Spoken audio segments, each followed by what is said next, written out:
Aku nggak denger sama sekali bener tak. Terus udah dengar Alisa bilang masuk, terus Alisa ngomong lagi. Aku merinding. Hey guys, welcome back to my channel. Nama aku Alisa, and in this channel we like to talk about mom stuff, baby stuff, a little bit of everything. So, you just took a test and you found out kalian pregnant. Congratulations dulu sebelum kita mulai video ini. You are growing a miracle inside your body. So I congratulate you. Semoga perjalanannya lancar-lancar aja, sehat-sehat. Hari ini aku mau ngomongin tentang again, kalian just took the test dan ternyata positif. Harus ngapain sih kita habis itu? Karena definitely waktu aku juga baru pertama kali figure out aku hamil, aku menyadari ternyata nggak banyak yang aku tahu tentang hal apa yang harus aku lakukan. So, I hope this video can help, bisa ngebantu buat teman-teman yang juga mungkin kayak aku. Aku soalnya waktu itu salah satu di antara pertemanan aku yang baru pertama kali hamil juga gitu. Jadi kayak, I don't think, kayaknya ini tuh bukan hal-hal yang orang hamil perbincangkan dengan orang-orang gak hamil. So again, I hope this video helps, and let's get on to the video. Hal pertama yang aku suggest banget buat lakukan adalah inform your support. Jadi kasih tahu support system kalian. Nah, ini adalah salah satu hal penting menurut aku yang untuk kalian sebagai ibunya gitu, sebagai yang mengandung, untuk tentuin siapa yang bakal jadi support system kalian. Karena kan kita suka ada tuh ya culture yang jangan kasih tahu orang-orang dulu sebelum bulan sekian. Jangan kasih tahu orang dulu sebelum melakukan ini atau melakukan itu. Nah, jadi balik lagi ke kalian yang lagi mengandung, tentuin siapa support system kalian. Apakah itu hanya suami kalian aja, atau misalkan hanya orang tua kalian, ibu kalian dulu, ayah kalian dulu, teman-teman siapa aja yang mau dikasih tahu.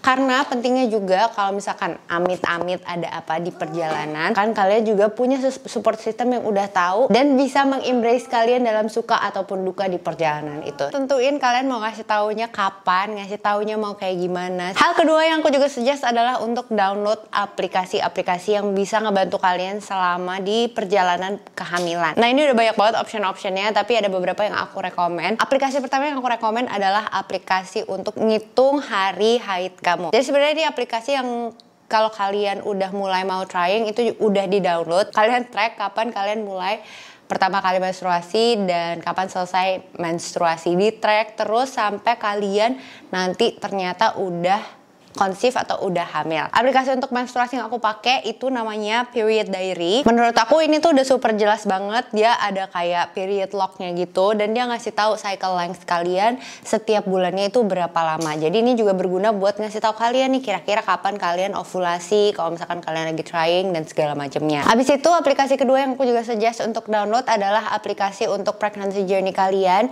Yang aku pakai ini Baby Plus dari Philips Avent. Kayaknya aplikasi ini juga udah cukup populer. Aplikasinya lumayan jelas ngejelasin kalian, bayinya udah segede gini, bayinya udah minggu ini, dan ngasih suggestion juga kayak misalkan di minggu ini kalian butuh mikirin apa, di minggu depan kalian butuh mikirin apa. Itu yang menurut aku ngebantu banget di aplikasi Baby Plus ini adalah timelinenya, yang dimana dia tuh ngejelasin detail banget di setiap minggunya itu kalian perlu ngambil tes apa di Obgyn supaya mastiin si perkembangan bayinya di dalam perut kalian aman. Nah, ini berhubungan sama aplikasi tadi yang pertama aku kasih tahu yang untuk ngitung haid. Ini penting banget. Kenapa? Karena nanti salah satu hal yang bakal ditanyain sama Obgyn kalian di rumah sakit waktu kalian pertama kali visit adalah HPHT kalian atau hari pertama haid terakhir kalian. Nah, ini tanggal yang sangat penting karena tanggal itu bakal nentuin kalian udah berapa jauh di dalam kehamilan. Jadi sebelum pertama kali visit ke Obgyn kalian, setelah kalian tahu kalian hamil, pastiin kalian udah tahu tanggal HPHT kalian. Nah, hal yang selanjutnya perlu dicari adalah Obgyn kalian. Pastiin kalian nyari Obgyn yang bakal cocok sama kalian, karena Obgyn tuh banyak banget, jenisnya juga banyak banget. Ada yang perempuan, ada yang laki-laki, ada yang tua, ada yang muda, ada yang pro normal, ada yang pro sesar, banyak banget. Jadi pastiin kalian tuh kira-kira udah tahu nanti plannya kalian melahirkannya mau kayak gimana, supaya kalian bisa cari dokter yang bener-bener full support kalian. Jadi jangan sampai nih misalkan kalian pengennya cita-citanya ngelahirin normal, tapi dokter kalian ternyata pro sesar. Nah, itu nanti bakal bikin galau banget di pertengahan jalan, atau kebalikannya juga. Dan juga jangan lupa kalau kalian punya asuransi kehamilan, kalian cari di mana Obgyn itu praktek di rumah sakit yang bisa nge-cover pakai asuransi kalian. Selanjutnya kalau kalian udah dapat option kalian lakukan first visit ke option kalian. Kalau dari pengalaman aku sih, pas kita pertama kali visit ke option, pas kita tahu kita hamil, hal yang pertama ditanyain adalah si HPHT tadi. Habis itu nanti bakal dicek pakai USG sama dokternya. Nah, aku dengar dari pengalaman beberapa teman-teman aku juga, ada yang first visitnya itu bayinya tuh kelihatan tapi detak jantungnya itu nggak terlalu kedengeran. Nah, ini bisa aja terjadi. Kalau di aku sih waktu itu terjadi karena aku hamilnya udah lumayan cukup banyak minggunya, tapi ada beberapa yang udah tahu hamil sangat cepat banget early. Jadi suara detak jantungnya itu nggak kedengeran. Nah, kalau misalnya untuk kasus kalian, worry not. Nanti juga pasti opsinya nyuruh balik lagi untuk ngedenger si detak jantungnya itu. Jadi aku suggest untuk nunggu aja kayak 1-2 minggu biar pas di opsinya itu udah pasti fix gitu, bakal bisa kedengeran detak jantungnya sama si babynya juga kelihatan. Nah, hal selanjutnya yang juga perlu disiapin waktu kalian visit option adalah medical history kalian dan keluarga kalian. Both dari sisi kalian sendiri sebagai ibunya dan juga si ayah. Menurut aku ini salah satu yang penting banget di awal-awal untuk ditanyain juga ke optionnya. Kasih tahu aja kayak, oh si ayahnya punya medical history kayak gini, keluarganya ada medical history kayak gini, dari sisi aku juga ada kayak gini. Supaya bisa dicek lebih ekstra di bagian-bagian itu, supaya kehamilannya juga aman. Next, hal yang harus juga disiapin adalah untuk stop segala hal atau kurangin segala hal yang gak prego friendly. Kalian bisa lihat di video aku yang lainnya, hal yang harus diikhlasin saat kehamilan. Ada hal-hal yang ternyata kita gak sadarin sebelum kita hamil, jadi pastiin kalian tahu do's and don'ts-nya ketika kalian lagi hamil.